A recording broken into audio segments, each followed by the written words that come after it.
All right, David, tell us about your background and what motivated you to create JSwipe. Let's see, my background. I grew up in Miami Beach, Florida, in the large Jewish community there. I went to Catholic prep school, funny enough, in Washington, D.C. Very I went interesting. to, yeah, it was a wild chapter.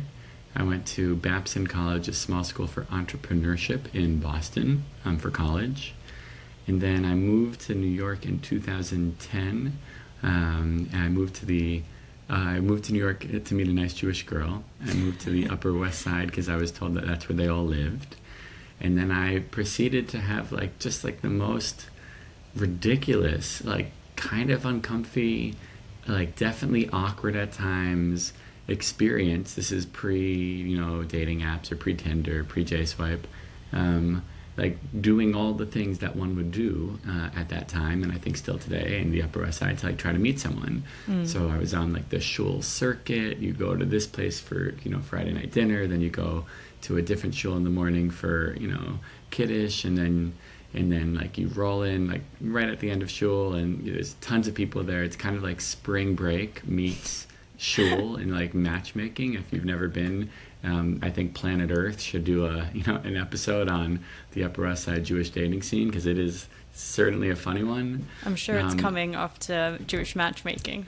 Oh yeah, oh yeah. And then it was just so strange, and it just didn't really feel authentic or natural, and it just felt like everyone was sort of in the room, but looking past you to see who else was there. Anyways, and around that time, Tinder came out and disrupted the entire dating industry and the way that people connect, and it was really fascinating. It was ahead of its time. I think it got a bad rep, not because that's what they set out to do or be, but more because it fundamentally changed how people could connect. It made it so easy and so light touch and so low. Anyways, and then as someone who wants to marry someone Jewish, being on Tinder was interesting, but a little strange because you don't really know if they're Jewish or not, and then you would either upfront the question hey, are you Jewish? That's weird, and that doesn't it's an feel awkward one. natural. Yeah,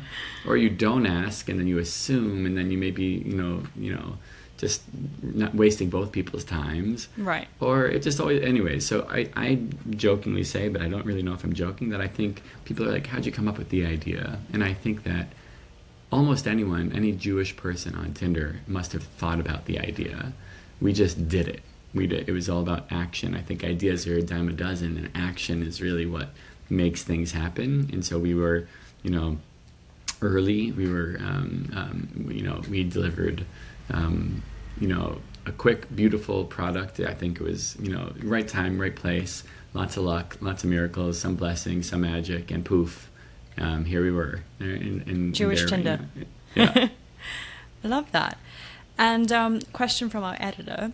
What sort of shelf life do you think your app has? So the first of, most important thing to sort of share is that I'm no longer involved. I haven't been involved in a couple of years. We were sued after the first year by JDate for the letter J, believe it or not. Kind of, hilarious and absurd. So if you're naming a Jewish organization J, like JCC, JNF, literally all of them, watch out because, they might come after you. Good to know. And then we were acquired by JDate as part of that lawsuit. And so I worked for them for a couple of years. Interesting experience. And as of 2-3 years ago, I'm really no longer involved. What type of shelf life does it have? The truth of the matter is, it's still around. It still exists. There's still users. People are still meeting, and it's still global, and it's that's a beautiful thing. I'm not sure. Unfortunately, I haven't been involved, so I don't know exactly what they're doing, but I'm not sure if they're doing much with the app and the technology these days. You need to be flying fast and furious and innovating and pushing new products or pushing new features to market every day. And it's been a minute. It's been a minute with them. And by minutes, I mean years. Enough. And by years, I mean 4 or 5 years since I think they've really done anything. So, Got you. not really sure, but it's all in divine time, as I like to say. All in divine, it'll be the right amount of time, and that's how long it will be. I like that. And by the way, I don't know is a perfectly valid answer to a question. I always tell my interviewees that. All right, so next question would be, have you ever used the app for yourself? I'm assuming this would have been more back in the day, but yeah. Yeah, so at that time, I was what we call like a community manager. So there was myself and a colleague of mine, and anyone who started the app, or you would get a message from her or I, and it would be like, "Hi, welcome to JSwipe. We hope you have a really nice time. We want to help you find your person, and give us any feedback. Tell us any stories. We would love to hear them." And so I used it regularly as a community manager, and was very engaged with receiving the feedback and connecting with the community. I used it, a little bit here and there for like meeting people, but I was very, very careful to not mix milk and meat. I wanted to. Gosh, so not for dating purposes. Yeah, I mean, professional. Sometimes every once in a while. Yeah, but not off the table. Got you.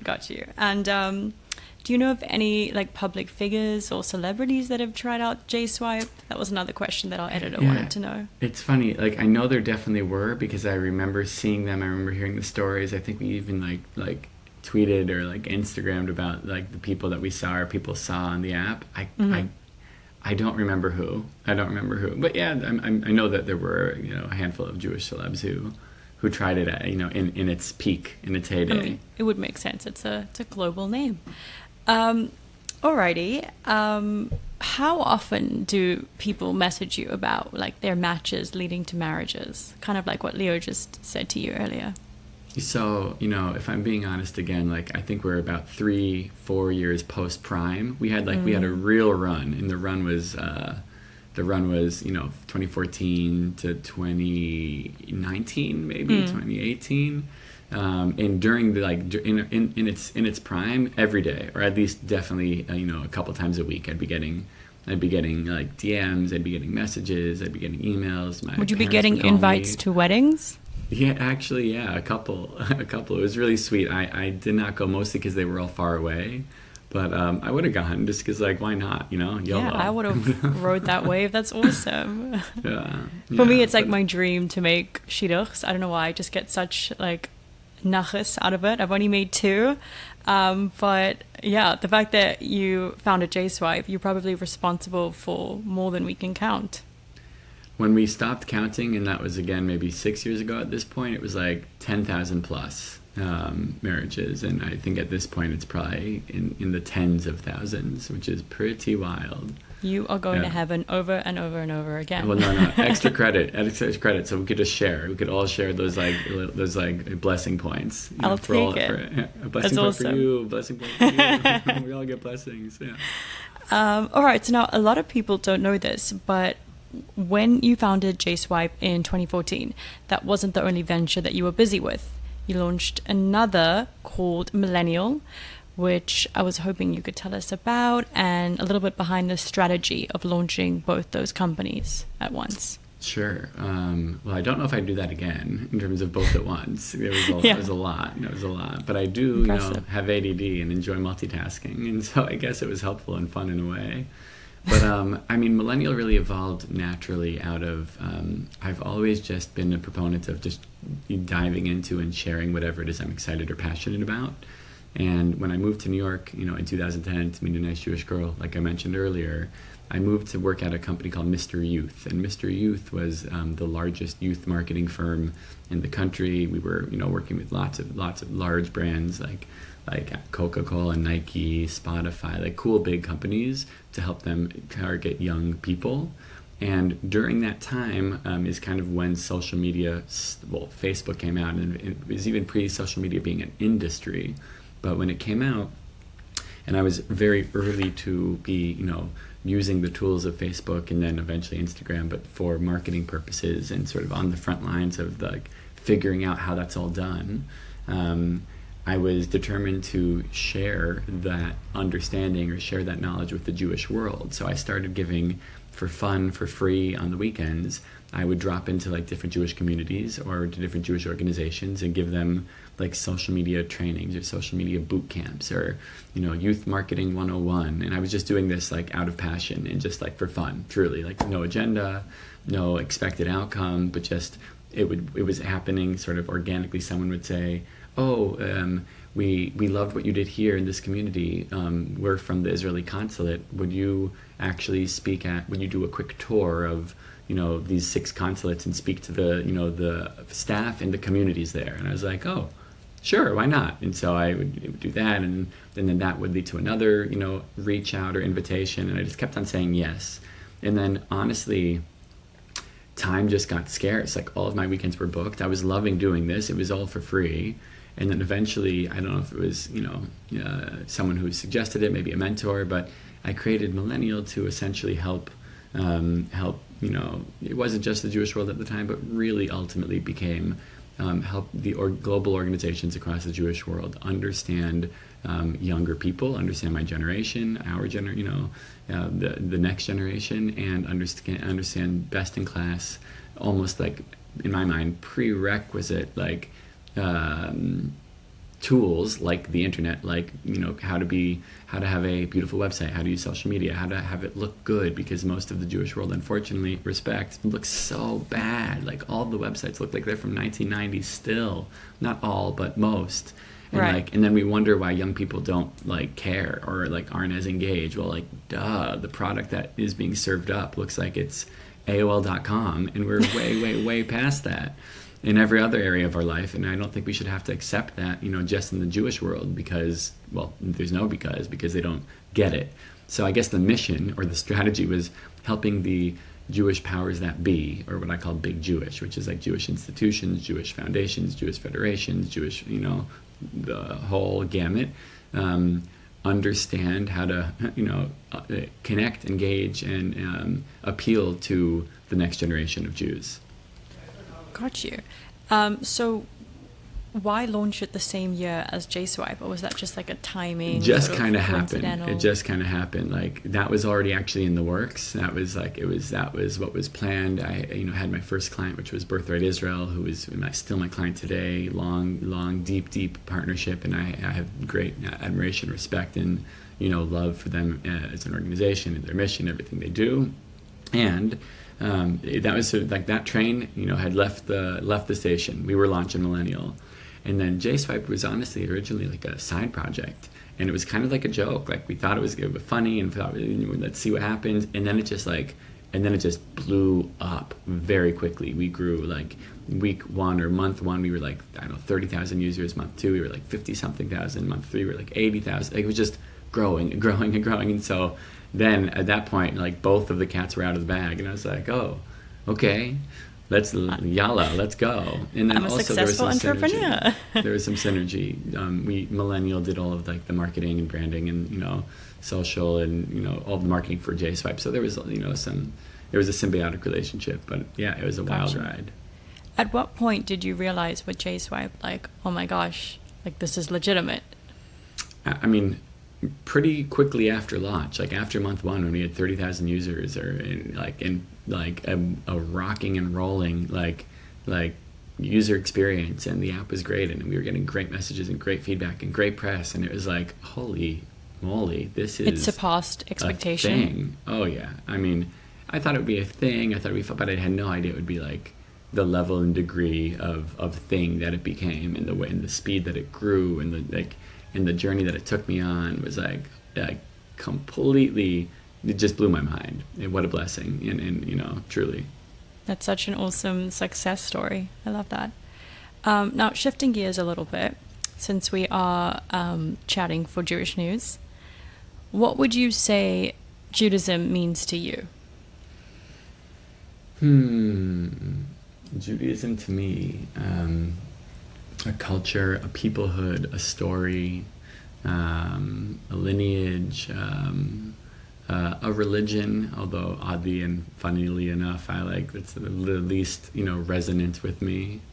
Although I am Jewish and I do practice my own way of Jewishness, Jewish expression, a community, it's a story. I think it's a story of a people from long ago, and what they went through, and slavery and liberation and colonization and decolonization and exile and oppression and innovation and connection and it's an origin story of a people to me, that I and we belong to, and it's layered and multifaceted, and different people can access and feel into their connection with any part of the Jewish experience in all different ways. It's by all means not one size fits all. It's nuanced, and it's ours to make our own. So yeah, That's probably the best answer we've had to that question. Thank you for the depth. Got you. Thanks for the question. And where are you at now with Millennial? Because I know you mentioned you're no longer involved with JSwipe. Yeah, Millennial still exists. We have a great team. We do deep work with Birthright Israel on a global level, helping them reach young Jews, which is of course their core market. And we have some exciting projects in the works. A couple of projects across the Jewish world. Some things that we're starting. And I'm working on something, but it's funny. I don't think I'm talking about it yet. For the first time in a couple of years, I've spent the last few years clearing space, since the JSwipe era, just like clearing space in order to create space for new creation. And I didn't exactly know what that would be. I have many ideas. And then a couple months ago, one of them just clicked, and I was like, you know what? This needs to happen. So I'm working on something. Hopefully we'll be ready to launch within within a month or so. And I mean, I won't be so abstract, that's annoying, but it's a tool to help you keep in touch with the people you care about most. That's what I'll share for now. That's nice. Thank you for sharing that. And to everyone listening and watching, watch this space. Let's go. Yeah, I'm really excited about that.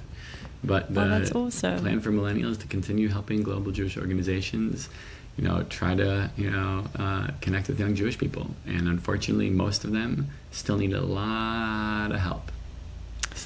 I would love it, by the way, I would love it to not be a need. I would love our services to not be needed, because they all just get it. And I think actually the Jewish world would benefit a lot from that happening. But unfortunately, people still need us. And so here we are. Love that. Awesome. I think we've pretty much gone through these questions at a rapid pace. One question that Justin also, he has the more mischievous questions, wanted to ask you, but so Jewish matchmaking has become a relit subject with this new Netflix show. Someone who founded JSwipe, would you be open to a professional matchmaker? In life, or for me, or do for I think you? It's a good idea? What's really funny is when Facebook first came out, and they had the relationship button for those of you who, dating ourselves, but for those of you who used Facebook in the early days, and it was relationship status, and there was single in a relationship, or it's complicated. I remember saying back then, who in the world would use the "it's complicated"? And then, funny enough, right now for me, it's complicated. So, conceptually, would I use yeah, for sure. I mean, I have medium faith in it, but I think there's varying levels of quality, and for sure, would I use the absolute aces, the best ones out there who say that who have the best track records, for sure. Right now, it's complicated, and so not on the market. Yeah. Fair enough. That's a good response. All right, so we're done the serious questions, and now I'm just going to ask you kind of funny ones that are for TikTok. So just straight to camera, you answer me with the one word, if that's okay. Cool. Wait, I'm going to try one word. It might be a quick phrase. We'll see what happens. Okay, sounds good. Favorite app right now? The one I'm building. Ooh, love that answer. Yeah. Favorite fast food? Ooh, does Thai food or pad Thai count? Or like dumplings? Dumplings are dope. Of course it yeah. counts. Yeah. Okay, perfect. Dream job. Ooh, world explorer and like National Geographic photographer, probably with the drone. That works really well with our next question. Favorite country to visit? I mean, Tel Aviv, Israel, Tel Aviv is, but Mexico, I love Mexico. And Costa Rica, Tel Aviv, Mexico, and Costa Rica. Your outfit right now is perfect for both of those places. Yalla, let's go. You're dressed and ready to go. Biggest celebrity crush? Oh, it's so funny. I'm so bad with celebrity names. Like, that, like, let me think. I don't know. Man, oh man. You might have to come back to me on this one. I might have to think about it. But like, All right, you think about that one. Yeah. I feel like you can get this next one. Current role model? Current role model. Stephen Brooks. A guy named Stephen Brooks. Stephen Brooks is a nice Jewish boy, man. He lives in Costa Rica with his dear fiance, Andrea, and they set up, permaculture communities that are self-sufficient and where you live in community with everyone that you interact with daily, with everyone that you trade with daily. And he's just the most incredibly aligned, expressed, passionate, purposeful human I've met in a long time. So That's Stephen Brooks. awesome. All Love you, right, brother. he's your answer. Shout out to Stephen Brooks. Favorite date spot? Favorite date spot? I'm a big fan of like unusual dates, like, or at least like not like going to this isn't one word. Sorry, I'm fumbling over yours. You might want to ask that again because I say that. Sorry. Okay, we'll try again. Favorite date spot? Either something absolutely absurd like a trip somewhere, which is not necessarily a suggested or recommended idea, or like a walk or a bike ride or like a picnic in the park, like something that isn't the same, isn't a bar, isn't a restaurant. Yeah, outdoorsy, adventurous. I like it. All right, can I ask you the celebrity question again? Yeah, but I really like. I'm gonna have to make one up. Okay, so actually, it's quite a good answer. Like favorite celebrity, and you're like, I just don't know. Okay, yeah, cool. All right, biggest celebrity crush. Biggest celebrity crush. The truth is, I'm like so bad at celebrity names. I don't know. Like, I'm sure there are a ton of cute ones. A cute one that doesn't think they're cute, but like is just really sweet and like loves people and is nice to everyone in the world. Is my big celebrity crush. Aw, that's such a good answer. Honestly, you kill these questions. Oh, blessing. There you go. There you go. There we have it, guys. All right, we have answered all the questions. Thank you so much, David.